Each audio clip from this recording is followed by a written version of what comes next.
Snow dusted over the single street of Red Hollow, catching on porch rails and horse reins. The wind carried more than cold. It carried voices. And through them walked Clara May Holloway, her hand resting over her belly, eyes fixed straight ahead as though she couldn't hear the whispers rising like crows behind her. "She's with child," they hissed, "and no husband to show for it." Children stopped throwing stones at the frozen trough to watch her pass. The sound of her boots on the wooden planks seemed to echo forever. Somewhere, a piano played a broken tune in the saloon, and the whole town felt colder for it. The story began with silence. Hers. Because sometimes, silence is all a woman has left when truth itself turns against her. She had come to Red Hollow 6 months earlier, renting a small back room at Martha Klein's inn. She paid her rent by teaching letters to ranch hands' children in the old chapel after hours. At first, the mothers smiled and thanked her. But when her belly began to show, they stopped coming. Clara learned to eat alone, to walk alone, to exist beneath the sound of door latches clicking shut as she passed. One afternoon, she went to see Sheriff Amos Dyer, not to beg for help. She didn't believe in that anymore, but to ask for mercy from rumor. He stood behind his desk, fiddling with the brass star on his vest, unable to meet her gaze. "People talk, Miss Holloway," he said at last. "Can't stop wind from blowing." And the wind did blow, colder than ever and sharper, too. At night, she wrote by lamplight, letters to no one. Maybe to the man who'd left her. Maybe to herself. She never signed them. The pages curled under the weight of her tears, the ink spreading like bruises across the paper. Rumor became the town's favorite pastime. Martha, the innkeeper, heard it all first. "Saw her by the well, talking to herself," one woman told her over a pie counter. "Reckon she's mad now." By the next morning, everyone in Red Hollow had an opinion. One Sunday, Clara walked into the church. The preacher's wife stiffened and slid a few inches away. A young boy whispered too loudly, and the whole room heard, "She's with child. Mama said she got no husband." Dozens of eyes turned. The preacher cleared his throat, skipped a verse, and kept on reading. Clara sat very still, every breath like glass in her chest. When the final hymn began, she rose quietly and turned toward the door, but stopped. At the back of the room stood Calder Boone, the quiet ranch hand from the North Ridge. His hat was in his hand, his face unreadable, but his eyes, storm gray and steady, met hers. He didn't look away, and that simple act, that refusal to turn from her, felt like warmth after a long frost. Later that day, she heard 2 men laughing by the hitching post. "That Holloway woman got herself a belly and no ring," one said. Clara kept walking, her chin high, until she heard the sound of boots striking wood and a dull, heavy crack. Calder Boone stood over one of the men, his fist still curled, jaw tight. The laughter stopped. No one spoke, but everyone remembered. From then on, he began to appear in small ways. A bucket of coal left by her door on the coldest night. The loose shutter that banged in the wind suddenly fixed. When she tried to thank him, her voice broke. "You shouldn't be seen helping me," he shrugged, adjusting his hat. "You needed it fixed. That's all." At night, she would sit by her window, watching the faint light from his cabin flicker across the snowy fields. There was no courtship between them, only quiet gestures, as if both understood the fragility of being seen.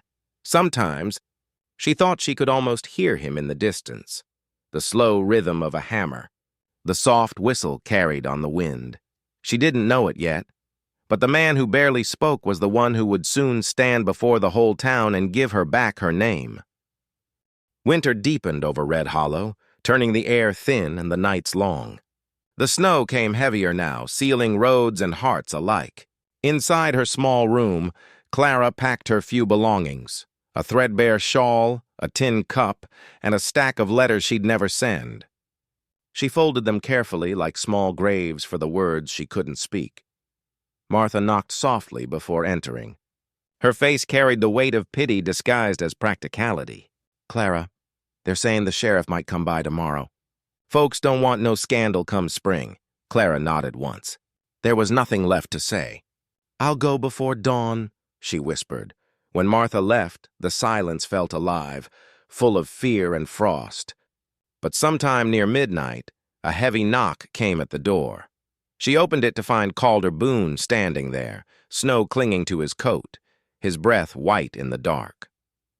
"You can't ride in this weather," he said quietly. "Then I'll walk." "You'll die out there." "Maybe I already did," she murmured. He stood for a moment, studying her face, then set a loaf of bread on the table and turned to leave. "Ain't about saving you," he said softly. "Just don't sit right, folks turning someone out in the cold." And then he was gone. Boots crunching in the snow, the door swaying on its hinges. She cried that night, not because she was weak, but because someone had seen her pain and didn't look away. By morning, the whispers had grown louder than the wind. The preacher's wife said the sheriff was coming. The blacksmith said it was justice. The barkeep said it was about time. But when Clara walked into the saloon that afternoon, she didn't come to plead. She came to end it. The doors swung open. A hush fell over the room. She stood there, pale but steady, her hand resting on her rounded belly. "If you're going to cast me out," she said softly, "then say it plain. But stop pretending you're righteous doing it." A man laughed bitterly from the back. "You made your bed, missy? Don't expect us to lie in it with you." And then a chair scraped against the floorboards. From the shadowed corner, Calder Boone rose. His eyes were darker than the storm clouds gathering outside.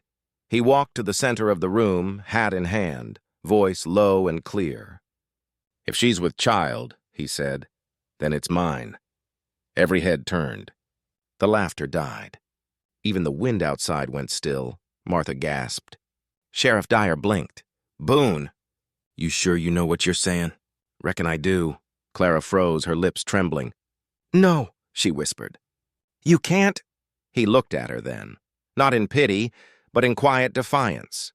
"Don't reckon I asked permission, ma'am." A long silence followed. The preacher's wife turned away. The blacksmith swallowed hard. The barkeep pretended to polish a glass that no longer needed cleaning. At last, Sheriff Dyer cleared his throat.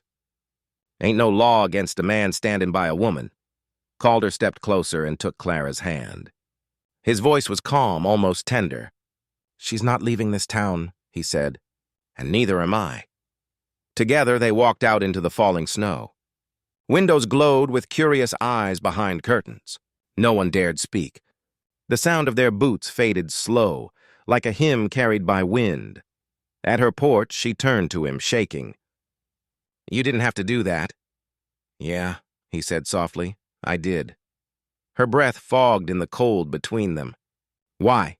"Because no one stood for my sister when she needed it. I was too late then." "Ain't gonna be again?" She couldn't speak. The words tangled in her throat. Instead, she reached out, not to hold him, but to steady herself against something larger than gratitude. Mercy, maybe. Snow fell quietly over them, covering footprints that led nowhere and everywhere all at once. By spring, Red Hollow had a new story to tell. Clara taught again, this time beneath the open sky. Chalk dust flying as children laughed and shouted her name. Calder built the schoolhouse a new roof, humming softly as he worked. The town still whispered, but now it was different. They spoke of the man who stood up when everyone else stayed seated, and when Clara passed by, they nodded, not out of kindness but respect. The wind still moved through Red Hollow, but it no longer carried malice. Sometimes she'd find Calder standing by the gate at dusk, the light catching his face, soft and steady. He never said much. He didn't have to, because some things, the truest things, aren't spoken. They're stood for. And if you ever find yourself in a world that turns its back on someone, maybe, just maybe, be the one who stands up and says, "If she is, it's mine."